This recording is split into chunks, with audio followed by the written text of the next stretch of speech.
কেমন আছো? এই সবেমাত্র তোমরা কালকে বায়োলজি পরীক্ষাটি দিয়ে এলে। তোমরা যারা জানতে চাও যে বায়োলজি পরীক্ষাতে তোমরা কতগুলো অ্যান্সার সঠিক লিখে এসেছো এবং কতগুলো ভুল হয়ে গেছে তা জানতে চাইলে অবশ্যই আজকের ভিডিওটি ফুল ওয়াচ করবে। এবং তোমরা যারা আমাদের চ্যানেলে নতুন এসেছো অবশ্যই আমাদের চ্যানেলটিকে সাবস্ক্রাইব করে আমাদের পাশে থেকো এবং ভিডিওটি ভালো লাগলে অবশ্যই একটি লাইক করে দিও। জানতে চাইলে সমস্ত সঠিক উত্তর অবশ্যই এই ভিডিওটি ফুল ওয়াচ করবে। তাহলে বন্ধুরা চলো শুরু করা যাক বায়োলজি সমাধান দিয়ে। এবার হচ্ছে বায়োলজিক্যাল সায়েন্স অর্থাৎ জীববিদ্যা 2024-এর কোশ্চেন পেপার এটি। তো তোমরা প্রথমেই দেখে নেবে, এখানে রয়েছে এমসিকিউ। এমসিকিউর প্রথমেই রয়েছে 14টি এমসিকিউ রয়েছে। এখানের মধ্যে প্রথমে রয়েছে যে কার্পাস লিউটিয়াম ক্ষরণ করে কোন হরমোনটি, এক্ষেত্রে হবে প্রজেস্টেরন হরমোন। তো রাইট অ্যান্সার হবে ডেটটা।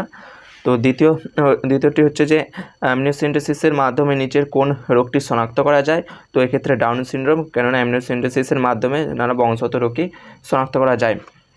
তৃতীয় কোশ্চেনটা হচ্ছে যে নিচের কোন রোগটি যৌন সংসর্গের মাধ্যমে বিস্তার লাভ করতে পারে। এক্ষেত্রে কোভিড-19 দেওয়া রয়েছে, টাইফয়েড দেওয়া রয়েছে, হেপাটাইটিস বি দেওয়া রয়েছে, কলেরা রয়েছে। এক্ষেত্রে অ্যান্সার হবে সিএরটা। 4 নম্বর কোশ্চেনটা হচ্ছে যে টার্নার সিনড্রোমে কোন ধরনের যৌন ক্রোমোজোমগত সজ্জা দেখা যায়। এক্ষেত্রে হবে অ্যান্সার ডি, XO। এক্ষেত্রে ক্রোমোজোম সংখ্যা হ্রাস পায় এবং এইটি কেবলমাত্র এই যে মহিলাদের ক্ষেত্রেই দেখা যায়। মেন্ডেলীয় দ্বিসংকর জননে টেস্ট ক্রসের ফিনোটাইপিক অনুপাত কত? অ্যান্সার হবে বি। যদি বলতো যে এক সংকর জনন হতো তাহলে হতো 1:1, কিন্তু এক্ষেত্রে বলেছে দ্বিসংকর জননে, তাই এক্ষেত্রে অ্যান্সার হবে 1:1:1:1। 6 নম্বর কোশ্চেনটি দেখে নাও, নিচের কোনটি ডিঅক্সিরাইবো নিউক্লিওটাইড নয়? অ্যান্সার হবে ডি। 7টা যে ট্রান্সক্রিপশন প্রক্রিয়ার কোন দশায় রো প্রোটিন এর ভূমিকা রয়েছে? অ্যান্সার হবে সমাপ্তি দশা, এবং সমাপ্তি দশাতেই রো প্রোটিন অর্থাৎ রো নির্ভরশীল এবং রো নিরপেক্ষ দুটি দশা রয়েছে, তাই এক্ষেত্রে অ্যান্সার হবে সমাপ্তি দশা। 8 নম্বর যে কোশ্চেনটি দেখতে হচ্ছে যে অ্যানথ্রাক্স রোগে সাধারণত আক্রান্ত হয় গবাদি পশু, কারণ অ্যানথ্রাক্স হচ্ছে গরু বা গবাদি পশুর একটি রোগ। 9 নম্বর কোশ্চেন যে নিচের কোনটি সহজাত অন্যাক্রমতার জন্য দায়ী নয়? এক্ষেত্রে হবে টি লিম্ফোসাইট, কারণ সহজাত অন্যাক্রমতা প্লীহা, ত্বক, পাকস্থলীতে এই সেল এগুলো তোমরা জন্মগত থেকেই তোমরা পেয়ে থাকো। কেবলমাত্র টি লিম্ফোসাইট তোমাদেরকে অ্যান্টিবডি পাওয়ার মাধ্যমে তোমাদেরকে অর্জন করতে হয়, তাই এক্ষেত্রে অ্যান্সার হবে ডি। আর যদি বলতো যে এটা অর্জিত অন্যাক্রমতা, তাহলে হয়তো এক্ষেত্রে ABC দেওয়া থাকতো এবং ডিতে হয়তো তোমাদেরকে দেওয়া থাকতো যে ABC 3টে উত্তরই, কিন্তু এক্ষেত্রে বলেছে সহজাত অন্যাক্রমতা, তাই সহজাত অন্যাক্রমতাটি 9 হবে টি লিম্ফোসাইট, কারণ সহজাত অন্যাক্রমতা প্লীহা, ত্বক, পাকস্থলী এগুলো হচ্ছে সবই সহজাত অন্যাক্রমতা। কেবলমাত্র টি লিম্ফোসাইট ওটি সহজাত অন্যাক্রমতা নয়, কারণ ওগুলো তোমাদেরকে অ্যান্টিবডি খাওয়ার মাধ্যমে তোমাদের শরীরে অর্জন করতে হয়। 10 নম্বর কোশ্চেনটা হচ্ছে যে নিচের কোনটি ট্রান্সজেনিক প্রক্রিয়ায় উৎপন্ন গোল্ডেন রাইসে বেশি পরিমাণে থাকে? এটা হবে বিটা ক্যারোটিন হতো, এখানে ক্যারোটিন দিয়েছে, বিটাটা দেয়নি, তো কিছু আসছে না, ক্যারোটিন অ্যান্সার। উদ্ভিদে বিভিন্ন জিনের অনুপ্রবেশ করানোর জন্য নিচের কোন ব্যাকটেরিয়া ব্যবহার করা হয়? অনেকে করবে এখানের মধ্যে এদের সবকটি করবে, কিন্তু না, এদের সবকটি হবে না, এক্ষেত্রে হবে অ্যাগ্রোব্যাকটেরিয়াম টুমিফেসিয়েন্স।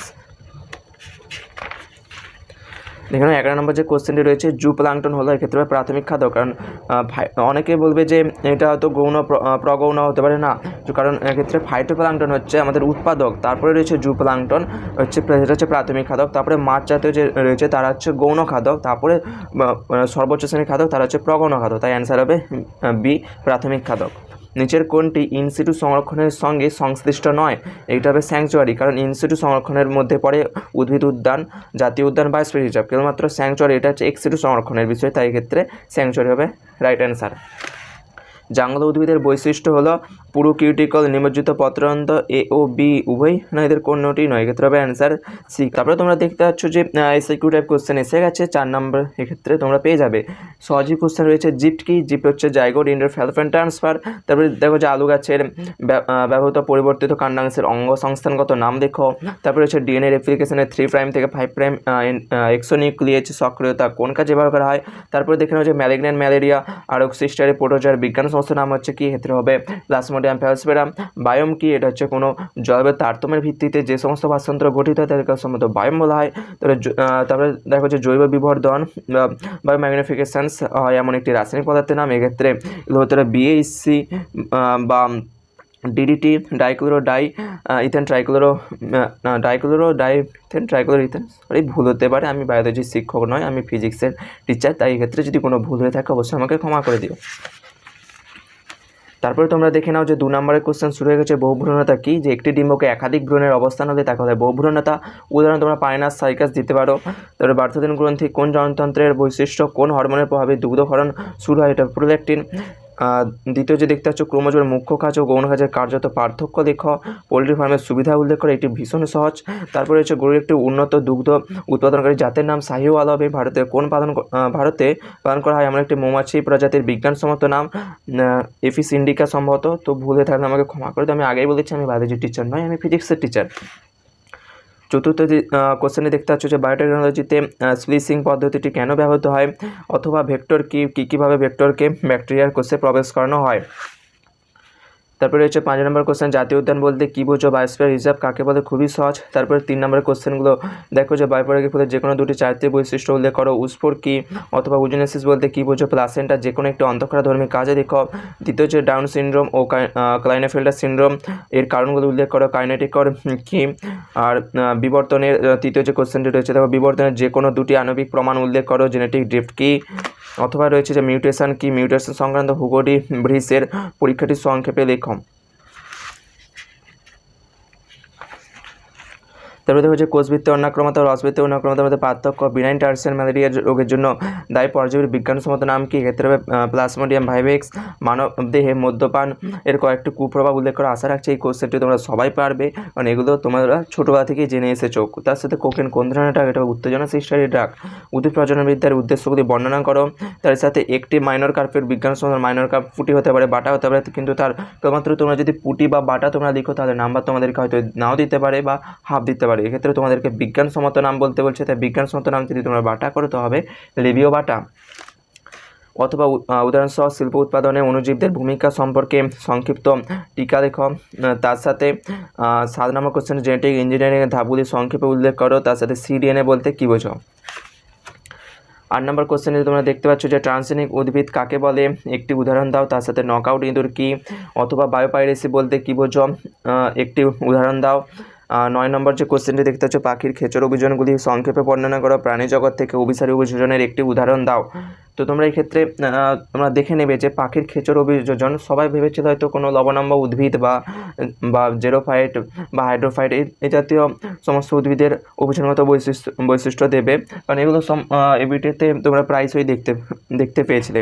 কিন্তু যে প্রশ্নকর্তা সে একটু কোশ্চেনটাকে ঘুরিয়ে ফেলেছে, তোমাদের সবাইয়ের মাথা পাগল করে দিয়েছে। এক্ষেত্রে পাখির খেচর অভিযোজন দিয়ে দিয়েছে, অথবা দেওয়া রয়েছে তোমরা এটা অবশ্যই পারবে অর্টিকোলজি ও সিনোলজির মধ্যে পার্থক্য কী, তার সাথে হ্যাবিটেট বলতে কী বোঝো।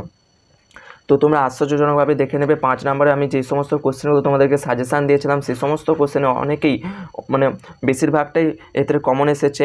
কিছু প্রবলেমের জন্য আমি তোমাদেরকে সাজেশান দিতে পারিনি, কিন্তু আমি তোমাদেরকে যে ইউনিট 1 থেকে যে সাজেশান দিয়েছিলাম সেখান থেকে তোমরা পেয়েছো 5-এর 5 নম্বরই তোমরা পেয়েছো। যে মানবদেহের নিষেক পদ্ধতির সংক্ষিপ্ত বিবরণ তো আমি এটা দিয়েছিলাম। প্লাসেন্টা বলতে কী বোঝো, এক্ষেত্রে প্লাসেন্টাটা হয়তো আমি দিইনি, কিন্তু আমি মানবদেহের নিষেক পদ্ধতির সংক্ষিপ্ত বিবরণ এটা আমি দিয়েছিলাম। এখানে তোমরা আমার সাজেশান দেখলে অবশ্যই 4 নাম্বার পেয়ে যেতে পারতে, অথবা দেখো এখান থেকে তুমি 5-এর 5ই পেতে, কারণ আমি এই কোশ্চেনটি হুবহু তোমাদেরকে সাজেশান দিয়েছিলাম। ইতর পরাগযোগ সংক্রান্ত কৌশলগুলি সংক্ষেপে বর্ণনা করো আমি দিয়েছিলাম। তার সাথে স্বপরাগযোগের সুবিধা ও অসুবিধাগুলি সংক্ষেপে লেখো। এটা 2 নাম্বার তোমরা এখান থেকে 5-এর 5 পেতে পারতে। এবারে এই দ্বিতীয় নাম্বার যে কোশ্চেনটি এখানে আমার মনে হয় যে এখান থেকে হয়তো তোমাদেরকে অথবা দেওয়ার উচিত ছিল, কারণ এই যে দ্বিতীয় নাম্বার যে অভিব্যক্তি যে চ্যাপ্টারটি রয়েছে, ইউনিটটি যে রয়েছে সেই অভিব্যক্তি ইউনিটটি একটু জটিল, তাই এক্ষেত্রে তোমাদেরকে একটা অথবা দেওয়ার উচিত ছিল, কিন্তু এখানে দেয়নি। তোমরা সবাই ভেবেছিলে যে ট্রান্সলেশন বা ট্রান্সক্রিপশান এগুলো দিতে হবে, বা হার্শচেজের পরীক্ষা, তার সাথে গ্রিফিথের পরীক্ষা, এগুলো তোমাদেরকে হয়তো দিতে পারে তোমরা ভেবেছিলে, কিন্তু এক্ষেত্রে কোশ্চেনটা ঘুরিয়ে দিয়েছে এবং একটিও অথবা দেয়নি। যে মেন্ডেলের উত্তরাধিকার পরীক্ষায় দুটি বিপরীতধর্মী বৈশিষ্ট্য যুগ্ম থাকতে তা পরস্পর লিঙ্ক কিনা তা কীভাবে বোঝা যায়, তোমরা যদি একটু ভালো করে পড়ে থাকতে এগুলো অবশ্যই পাতে। পৃথিবীর সূত্র এবং স্বাধীনমিনাসের সূত্র দিয়ে এটা ব্যাখ্যা করা যায়। ডেনের রেপ্লিকেশন পদ্ধতিতে ল্যাগিং স্ট্র্যান্ড এর রেপ্লিকেশন কেন অবিচ্ছিন্ন না হয় বিচ্ছিন্ন হবে কতদের ওকাজাকি খণ্ডের মাধ্যমে সম্পন্ন হয়, কারণ এক্ষেত্রে 3 প্রাইম থেকে 5 প্রাইম প্রান্তের দিকে ঘটে। তোমরা ভালো করে দেখে নেবে, এইভাবে আরও একটু ব্যাখ্যা করতে হবে যেহেতু 3 নাম্বার দেবে। দেখো এই যে সবার শেষে যে ইউনিটটি রয়েছে পরিবেশ নিয়ে, সেইটা খুবই সহজ। এক্ষেত্রে না অপশান দিতেও পারতো, কিন্তু এক্ষেত্রে অপশান দিয়েছে অর্থাৎ অথবা দিয়েছে, কিন্তু দ্বিতীয় নাম্বারে কোনো অথবা দেয়নি। এক্ষেত্রে যে তৃতীয় নম্বর যে কোশ্চেনটি রয়েছে, দেখো পরিবেশের অজীবজাত উপাদানগুলির ইকোসিস্টেম এর প্রভাব বর্ণনা করো। তার সাথে লবণাম্য উদ্ভিদের কয়েকটি অভিযোজন বৈশিষ্ট্য দেখে এক্ষেত্রে লবণাম্য উদ্ভিদের অভিযোজন তোমাদেরকে দিয়ে দিয়েছে। তার সাথে যে বাস্তুতন্ত্রে অথবাটা বাস্তুতন্ত্রের শক্তি প্রবাহের প্রক্রিয়া সংক্ষেপে বর্ণনা করা আশা রাখছি এটা সবাই পারবে। তার সাথে পপুলেশনের বৃদ্ধির ধরন সম্বন্ধে সংক্ষেপে টিকা লেখো। তো এক্ষেত্রে পপুলেশনের বৃদ্ধির ধরন দুই প্রকার হয়ে থাকে, এস আকৃতি আর যে আকৃতি। এস আকৃতির হয়ে থাকে মানুষের ক্ষেত্রে, যে আকৃতি বিভিন্ন পতঙ্গদের ক্ষেত্রে হয়ে থাকে। তো বন্ধুরা এই ছিল আজকের বায়োলজি কোশ্চেনের ফুল সলভড নিয়ে এবং রিভিউ নিয়ে। তো কতগুলো কোশ্চেন তো মানে সম্রাট এক্সক্লুসিভ সাজেশনস বই থেকে এসেছে, তা তোমরা যদি জানতে চাও অবশ্যই আমাদের চ্যানেলটিকে সাবস্ক্রাইব করে আমাদের পাশে থেকো। আমি তোমাদেরকে দেখিয়ে দেবো যে তোমরা যারা ওই বইটি কিনেছিলে, যে সম্রাট এক্সক্লুসিভ সাজেশনস বুক যে বইটি কিনেছিলে, সেখান থেকে তোমরা কতটা সাজেশনস পেয়েছো বা কতগুলো কমন এসেছে তা তোমরা জানতে চাইলে অবশ্যই আমাদের চ্যানেলটিকে সাবস্ক্রাইব করে রেখো, অবশ্যই আমাদের পাশে থেকো। তো বন্ধুরা পরবর্তীতে আমি তোমাদেরকে দেখিয়ে দেবো সম্রাট বই থেকে কতগুলো কোশ্চেন কমন এসেছে। তোমরা যারা আগামী বছর 12 অর্থাৎ উচ্চ মাধ্যমিক পরীক্ষা দিতে চলেছো, তাদের যদি ওই বইটার সম্বন্ধে ভরসা না থাকে, তো আমি তোমাদের জন্য সেই ভিডিওটি নিয়ে আসতে চলেছি যে কতগুলো কোশ্চেন কমন এসেছে। তো তোমরা দেখে নিতে পারো যে আমার কাছে এখনও অনেকগুলোই কোশ্চেন রয়েছে। আমি এগুলো সব নিয়ে তোমাদের সামনে আলোচনা করবো, বাংলায়, ইংরেজি, ফিজিক্স, কেমিস্ট্রি এবং ম্যাথামেটিক্স। তো সবই আমার কাছে রয়েছে। তো তোমরা আমাদের চ্যানেলটিকে সাবস্ক্রাইব করে রাখো, পরবর্তীতে আমি এগুলো সব সমাধান নিয়ে